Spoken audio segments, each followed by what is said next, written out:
Chapter 4.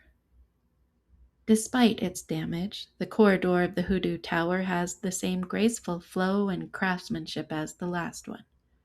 Truce and Oana descend to the foundation level, where a worker stands beside lanterns lining the outer corridor wall. Though the sunlight is muted, this side of the tower receives the brightest light available. "Find anything to bring back before the room collapse?" the worker asks. His hands are on his hips as if stretching in the natural light. He looks to be older than Truce. Oana self-consciously touches her head. "I don't really remember." "The head injury," he gestures toward the wrapping around her head. "Makes sense." Truce removes 2 lanterns. The worker nods toward them. "Those should be fully charged. I just came up to swap mine out." Truce acknowledges him with a brief nod in return, but says nothing. Sensing the tension, the worker stretches his arms overhead. Yeah, well, it's about time I get back down there myself." He picks up a lantern. At the end of the corridor, a massive stone door stands open, revealing a tunnel carved into the bedrock. The worker glances back with a smile, gives a small wave, and disappears into the tunnel. Oana's eyes move from the stone door to the corridor and then out across the foundation. Walkways between towers run along enormous stone basins, stepped downward through the district instead of streets. Some are shallow, others descend several body lengths into the rock. Narrow channels connect them, winding through the basins like veins carved into stone. They look like the smaller channels in the basin of the room where she woke. Pale mineral rings line the stone walls several feet above the basin bases, like bathtub rings left behind by an ancient sea. "You are going to need this." Truce hands a lantern to her. Peering into the lantern, she's captivated by the dull red crystal at its center. It glows softly in the daylight. "This way," Truce says as he enters the tunnel. Curious about the stone door, she presses her fingertips against it. Heat flows between them. When she lifts her hand, a faint imprint glows across her palm and on the stone where her fingertips had rested. So this is what glowing means. She compares her hand to the crystal. Same. "Oh, Anna!" Truce calls from inside the tunnel. "Coming!" she calls back. As the cloudy daylight fades behind them, the dull red crystal becomes easier to see. What seemed like a faint ember in the corridor now casts a warm crimson glow through the tunnel. Sounds of tools clanging and people's voices fill it. Below ground, additional red lights move toward them as people carrying baskets of thermal rock crystals pass by. "So this is where all the people are," she whispers under her breath. "Oh, Anna, you made it!" A woman congratulates her as she passes. "Yes," she nods. It feels more like punishment than a victory. The tunnel is not very long and soon gives way to a large vaulted opening. Oana stops in amazement. The city's glowing underbelly opens into more stepped, dry pools, their stone lips marking where water once spilled from one filtering basin into the next. Now, instead of water, the basins are lined with the thermal crystals that cast soft pink and red light. The underground vault doesn't feel naturally formed. Every terrace, channel, and basin appears intentionally carved into the dark basalt stone. The terraced landscape forms a dizzying network of interconnected filtration basins, with maintenance walkways weaving between them. Black pipes run up the sheer bedrock walls like exposed blood vessels. The crystal formations also grow in the cooling channels and overflow outlets. These are the cooling channels I heard beneath the previous tower. There are more people down here, tasked with various chores. Some are harvesting the crystals with hammers, some are shoveling them into baskets, while others take the baskets up to the surface. In one of the pools, people use stone tools to grind the crystals into powder. A large cistern is carved deep into the bedrock beneath the hoodoo's wide, conical base. Above it, a massive shaft descends from the center of the tower overhead. From there, the cistern cascades into diminishing pools tiered below. The main cistern has been cleared of all crystals. Several people are using mortars to patch cracks and broken stone within it, while others are sealing the completed portions. Truce leads her to a platform on the mid-level tier of damaged filtration pools. The platform has various pots stored on it. He picks up a clay cup and using one of the pots, he pours a cloudy, teal-colored liquid into the cup and hands it to her. She is so thirsty, she drinks it without hesitation. Surprised by the bitter taste, she nearly spits the water back out. Truce winces as she forces herself to swallow it down. Other people near them glare, giving her the impression that drinking water is discouraged. Easy, he says quietly. What little is left is mostly for mixing mortar. He points to the large cistern that is now 2 levels above them. Truce! A man calls from the level of the reconstructed cistern. Get back up here. I need you. Truce takes the empty cup out of Oana's hand and places it back on the platform. Hey! She exclaims. I could have done that myself. Truce ignores her objection, already climbing the stair pathway up to the top tier. What am I supposed to do? She calls out after him. Find someone who needs help, he says as he moves out of sight. Scanning the vault, she turns to look further down the pool labyrinth. The floor is carved into a web of deep, narrow trenches, twisting beyond the terraces toward the room's lowest point. At the end of them stand enormous circular chambers, sealed behind metal doors, crusted with mineral scale and oxidized rust. Thick, corroded brass and iron valves disappear into the walls around them like arteries vanishing into flesh. The chambers feel different from everything else she has seen. Whatever once lived inside them has not moved for a very long time. She decides to travel the current maintenance path she is on, passing people too busy to notice her. She runs her hand along the rock wall of the pool next to her. It is caked in sheets of brittle charcoal leather algae, crumbling to ash at her touch. She wipes her hand on her pants, leaving a black smudge on them. Excuse me, she says to the people in this pool. Is there anything I can do to help you? No, one replies. We have enough workers for now. Tell Truce, though, that we could use more baskets. Okay, I will let him know. She looks around and sees that the people coming back into the vault from the tunnel are carrying their baskets with them instead of placing them into a convenient pile. Where do I find more baskets? Believing someone may have an easier task for her, she walks to the next pool. Do you need any help? No, we got this. Just go get them their baskets because they can't take ours. She hesitates, thinking that finding more baskets seems like an incredibly difficult task. Couldn't they hand her a tool and just let her hit some rocks? If anyone knows where to find baskets, it'll be Truce. She takes the stair pathway on the other side of their pool back up the next 2 levels. She feels wobbly at the top.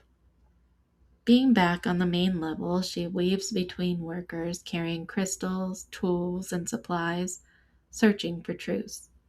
She finds him standing at a table, his shoulder bag opened and papers laid out.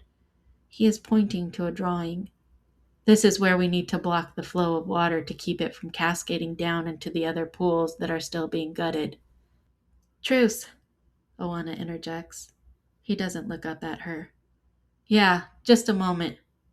She steps backwards. A man passing behind her with a large boulder strapped to his back pushes her out of the way. Look out, he grunts. She bumps into another person carrying a basket of crystals, and it falls from his hands. Hey, watch it, he says as he bends down to scoop the crystals back into his basket. I'm really sorry, she says. She tries to help him pick them up. Just get out of here. You have no business being here anyway, he says, shooing her away. Standing back up, she feels dizzy from bending over. Pain immediately runs from her back down into her hips as she straightens. Ow! The man that was carrying the boulder returns without it. She first notices his broad shoulders, thick arms, and powerful neck. Together, they make him appear intimidating. His thermal channels are wider and more geometric than those of the others. His face is stern and controlled. Every feature feels deliberate. Squared jaw, heavy brow, steady gaze. Unlike many of the others, he has pale braided hair that contrasts sharply against his stone-colored skin. He walks past her, not caring one way or the other if she is there, just that she stay out of his way. She looks past him to see he is placing large stones to block the channel from the main pool that connects it to the pools below. There are several others walking past, taking two of them together to carry similarly sized rocks. There is another worker in the basin itself that has smaller rocks and fits them in between the cracks and openings of the large boulders that are being stacked by the other three men. He then takes the smaller rocks and chips away at them to make them fit better. The deeper she moves into the vault, the warmer it becomes. Heat radiates from the crystal-lined pools and seeps from the stone itself. Sweat gathers beneath her braids. The place feels less like a cave and more like the inside of a living body. Baskets first, she says to herself, and then promises the water would be a nice reward afterwards. The cooling relief outweighs its bitter taste.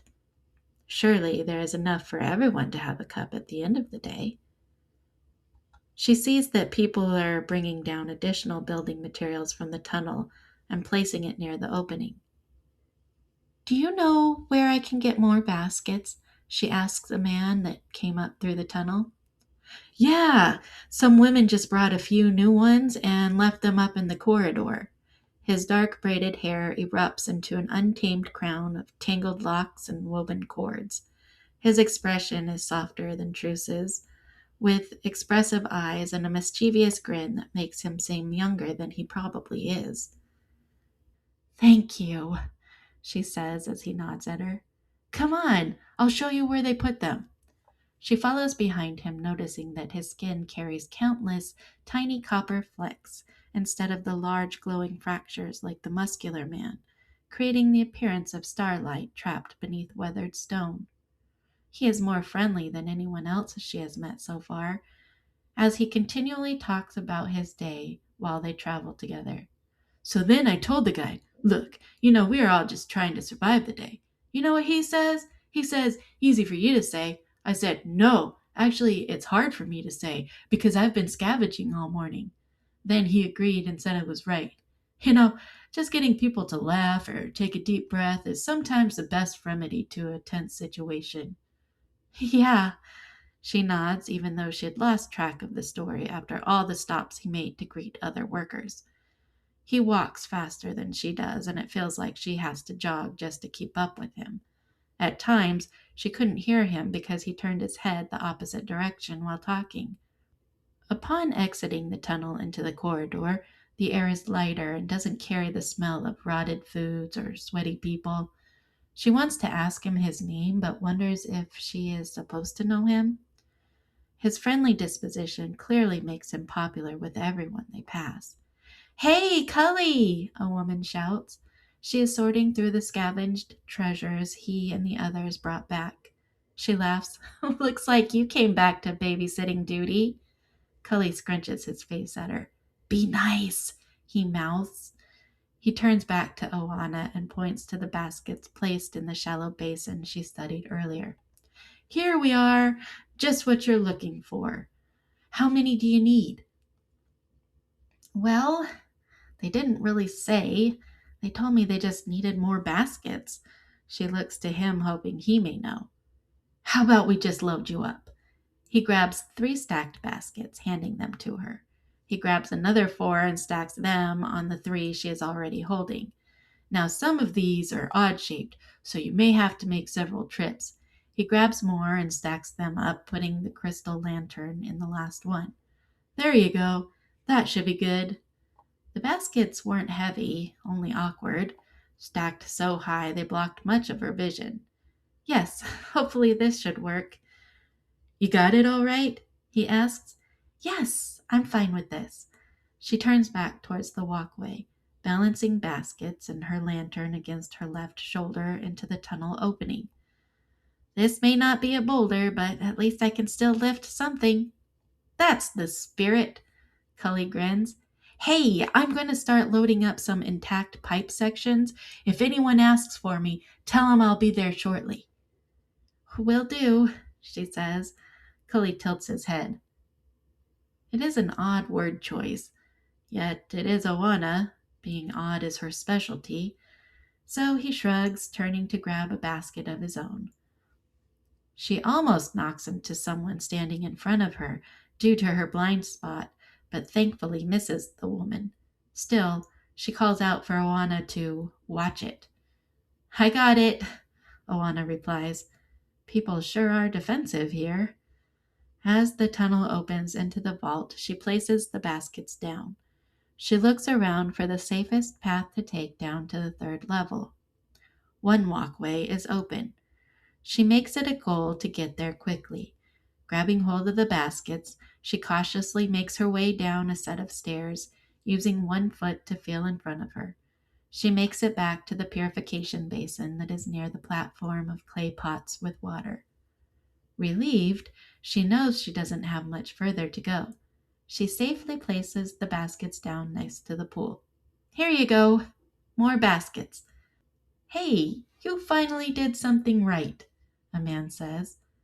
She cannot tell if he is serious or joking.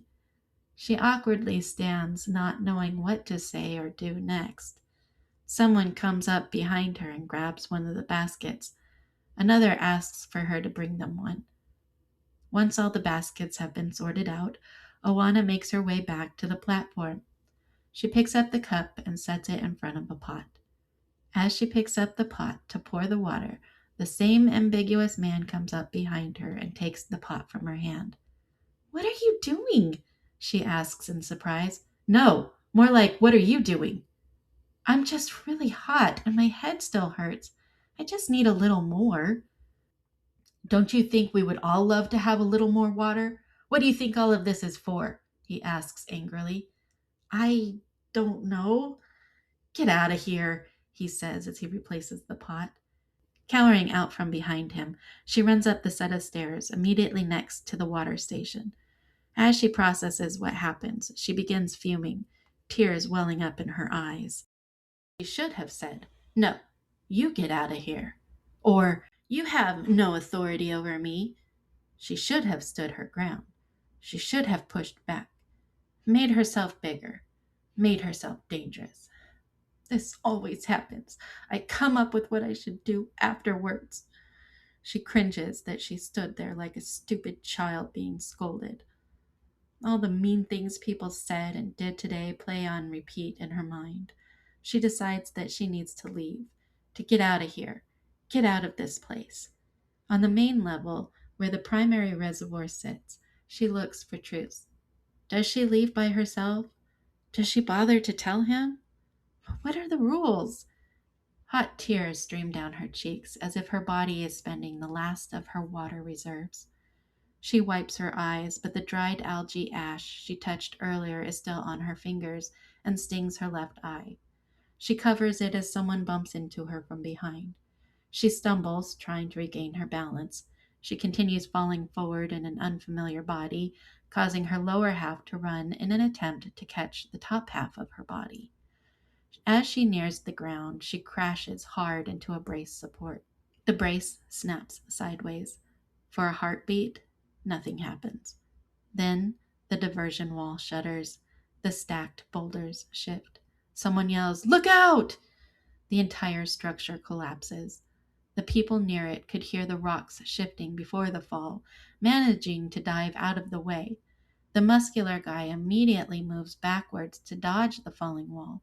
The boulder strapped to his back shifts off balance, causing it to fall from his back onto a woman's foot, pulling him to the ground with it. She screams out in pain as dust and debris fill every centimeter of the vault. All work and noise stops. Only the woman screaming and people coughing can be heard. "Unbelievable!" the muscular man states, grabbing his back in pain. It takes a moment for him to register the woman screaming about the boulder on her foot. He straightens up through the pain, using his last muscle to lift it off as others pull the injured woman out from under it. Between coughs, people's voices can be heard. "Who did this?" Or, "What happened? Who all are injured?" The whole vault is flooded in confusion and stumbling around in a haze of thermal crystal reds and gritty clouds. "Everyone, stay calm," Truth declares loudly. "Let's move back up to the corridor where we can assess injuries and discern what happened." "I saw Oana do it," someone says nearby. "Yeah, she crashed into the brace support," the man that was shaping the rubble fill states. Groans and angry accusations spread through the vault like fire. "Who let her down here?" And "I thought she was dead." And "What are we going to do now?" blazes around the vault. "Let's all start making our way up so we can get fresh air," Truth says. He rolls up his blueprints and shoves them angrily back into his shoulder bag. As people start walking up through the tunnel, those passing by her don't offer to help her up. Even Truth storms by without even looking in her direction. "It was an accident," she pleads to those walking past her as she holds her now injured shoulder. "Someone bumped into me." This time, she isn't going to stand here like a helpless child. As workers glare, muttering swear words under their breath, she stands up saying, "This is not my fault." The muscular guy is nearing her in the exit line. For the first time all day, his attention settles entirely on her. She feels brief relief that someone is coming to help her. "I'm not to blame." His jaw tightens. He drives his fist into her stomach without breaking stride. She immediately drops to the ground in agony. He knocked the wind out of her, and she is grasping for air as her stomach convulses in pain. She digs her fingers into the ground as she writhes. Nobody helps her as they pass by her on their way to the tunnel. They hurl angry utterances and curses at her. She stays in the fetal position as the dust whirls through the red glow of the crystals. Oana realizes she is completely alone.